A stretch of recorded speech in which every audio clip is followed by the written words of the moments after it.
Hello and welcome दोस्तों, स्वागत है आपका टारगेट फॉर आईक्यू में। मेरा नाम है सत्येंद्र और आज हम डिस्कस करेंगे बिहार एपी और बिहार सीजे यानी बिहार सिविल जज पॉइंट ऑफ व्यू से लॉ पेपर्स के लिए टेस्ट सीरीज। और यहाँ से हमने टेस्ट सीरीज के लिए भी एक पेड ग्रुप स्टार्ट कर दिया है, जिसकी डिटेल भी मैं इस वीडियो में आप लोगों को बताऊँगा कि किस तरीके से आप टेस्ट सीरीज को ज्वाइन कर सकते हैं और घर बैठे टेस्ट दे सकते हैं। ठीक है, तो चलिए पहला क्वेश्चन है, इंग्लिश और हिंदी में दोनों में है।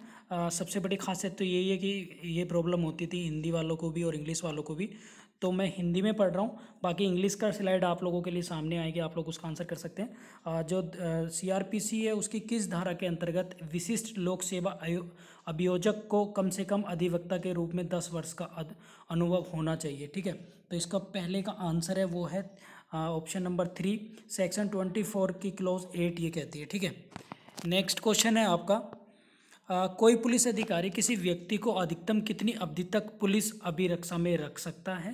ठीक है, यानी up to how much period a period arrested by a police officer may be kept in police custody. ठीक है, तो क्वेश्चन नंबर 2 का सही आंसर है वो है 24 आवर्स, यानी 3 ऑप्शन इसका सही होगा। ठीक है, यानी 24 घंटे।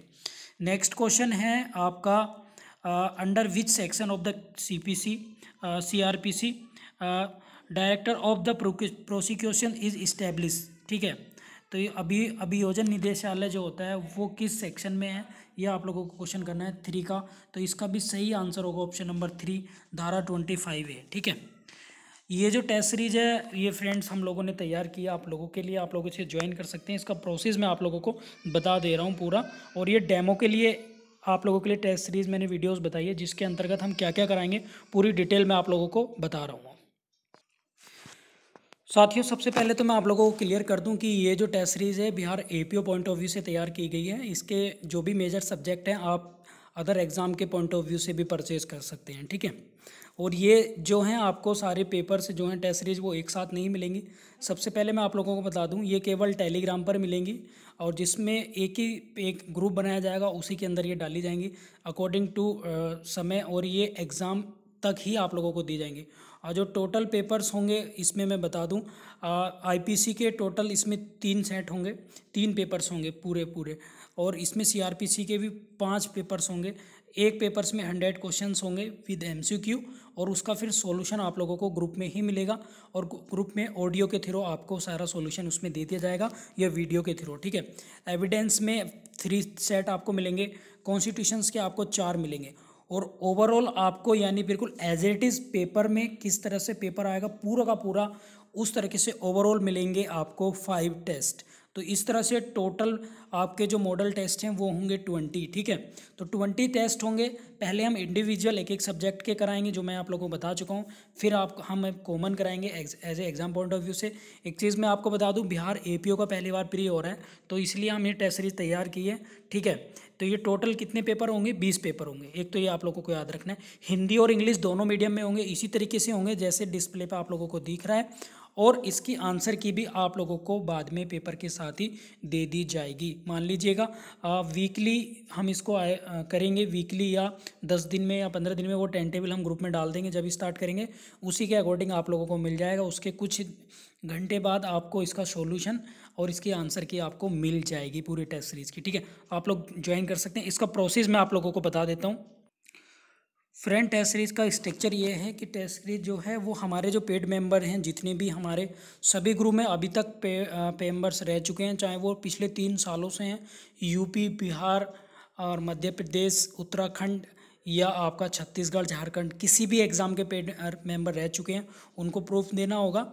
और प्रूफ वो मेरा किसी पेड ग्रुप में है तो उसका स्क्रीनशॉट भेजना होगा, वो फिर मैं वेरीफाई करके आप लोगों को बता दूंगा। उनके लिए जो फ़ीस है वो 399 रुपये है, यानी 399। और जो न्यू स्टूडेंट है, मीन्स जो लोग हमारे पेड मेंबर नहीं हैं, उनकी फ़ीस जो है 499 है। ठीक है, तो आप लोग ज्वाइन कर सकते हैं। बहुत सारे लोगों को मन में आएगा कि ऐसा क्यों, लेकिन जो लोग हमारे पेड मेंबर है तो उनके लिए तो भाई इतना बनता ही है। बाकी आप ज्वाइन कर सकते हैं। टोटल 20 इसमें टेस्ट होंगे विद सॉल्यूशन विद आंसर की, दोनों लैंग्वेज में होंगे। आप लोग ज्वाइन कर सकते हैं। अभी प्री पॉइंट ऑफ व्यू से प्रोसेस ये है कि पहले व्हाट्सअप करना होगा इस नंबर पर 7500110314 पर टाइप करके भेजना है 1 to join बार एपीओ टेस्ट सीरीज। फिर उसके बाद फीस पे करनी है, पेटीएम कर सकते हैं, गूगल पे, और उसका पेमेंट स्क्रीनशॉट और फिर स्टूडेंट नेम और सिटी भेज देना है। अगर कोई क्वेल है आपकी कॉल है, आप कोई बात करना चाहते हैं तो इस नंबर पे कॉल करके या व्हाट्सअप या टेलीग्राम पर क्वेरी ले सकते हैं। इसके बाद आपको ग्रुप में ऐड कर दिया जाएगा, टेस्ट आपको वहाँ से अवेलेबल हो जाएंगे। तो चलिए अपने अब चलते हैं टेस्ट की तरफ और सोल्व करते हैं कि कितने मार्क्स आपको आते हैं, उसमें कमेंट्स करके ज़रूर बताएँ। नेक्स्ट है फ्रेंड क्वेश्चन नंबर 4। तो इसमें है कि एडिशनल सेशन जज जो है वो may pass the following sentence. अब इसमें सेंटेंस आपको पढ़ने हैं क्वेश्चन कि any sentence authorised by law, any sentence by, but if death sentence is the pass it will be after confirmation of high court 10 years या 7 years. ठीक है, तो क्वेश्चन नंबर 4 का जो आंसर है वो होगा 2। कोई भी यदि मृत्युदंड दिया गया तो उच्च न्यायालय की पुष्टि के बाद ही वो होगा। नेक्स्ट है क्वेश्चन नंबर 5। दंड प्रक्रिया संहिता की किस धारा के प्रावधान के अंतर्गत यह उपबंधित है कि प्रत्येक व्यक्ति किसी अपवाद के संबंध में मजिस्ट्रेट या पुलिस अधिकारी की पर्याप्त सहायता करने के लिए बाध्य है। ठीक है, तो क्वेश्चन नंबर 5 का जो आंसर होगा वो होगा 4, धारा 37 ये कहती है। नेक्स्ट है क्वेश्चन नंबर 6।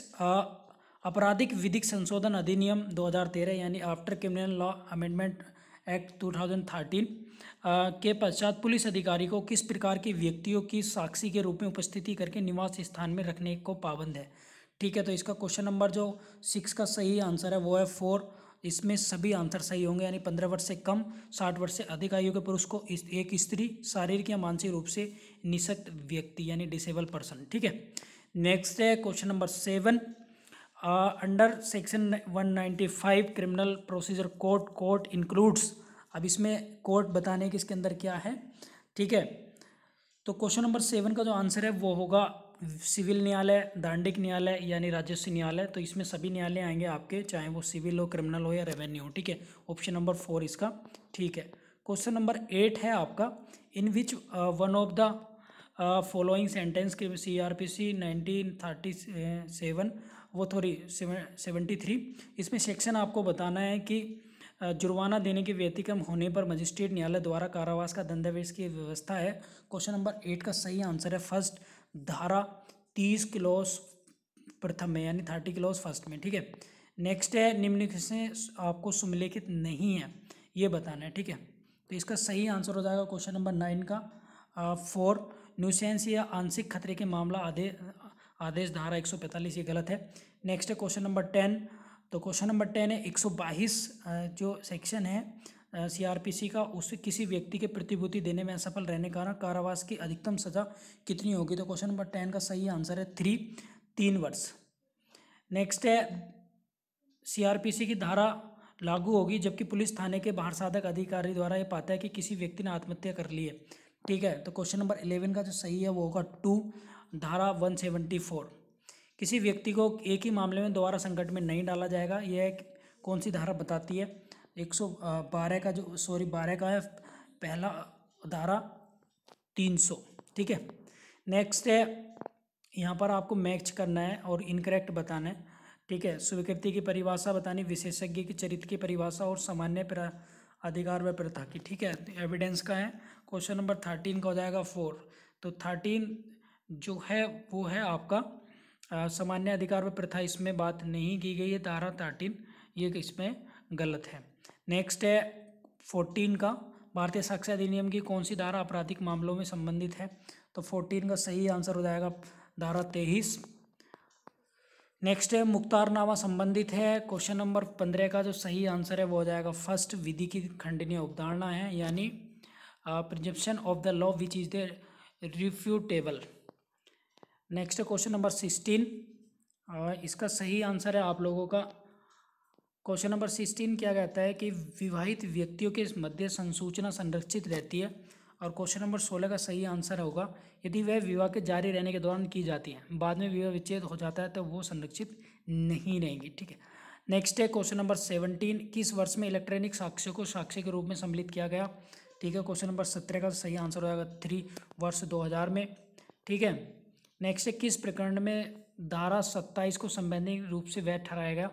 तो देवमन उपाध्याय यूपी राज्य, अहिर राजा बनाम सौराष्ट्र राज्य यानी महाराष्ट्र, सुब्रमण्यम गोंडा बनाम महाराष्ट्र राज्य, नाथुराम बनाम उत्तर प्रदेश राज्य।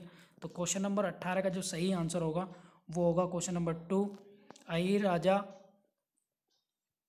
खेना बनाम सुरेस्त्रा स्टेट्स यानी सौराष्ट्र स्टेट।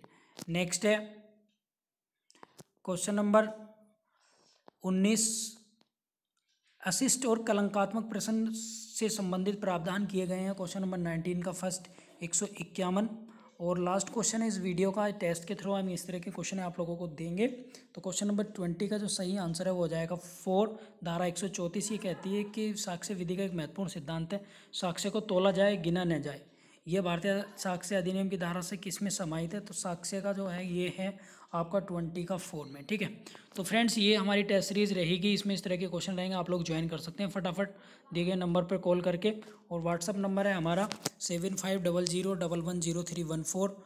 और लाके हम अभी बिहार पॉइंट ऑफ व्यू से हैं, जल्दी हम बिहार सीजे, यूपी पीसीएस, छत्तीसगढ़, राजस्थान और मध्य प्रदेश के लिए भी लॉ और जीएस की टेस्ट सीरीज लाने वाले हैं, आप लोग ज्वाइन कर सकते हैं। Thank you so much. Video को ज़्यादा से ज़्यादा शेयर करें, वीडियो पसंद आए लाइक और कमेंट करके ज़रूर बताएं। Thank you.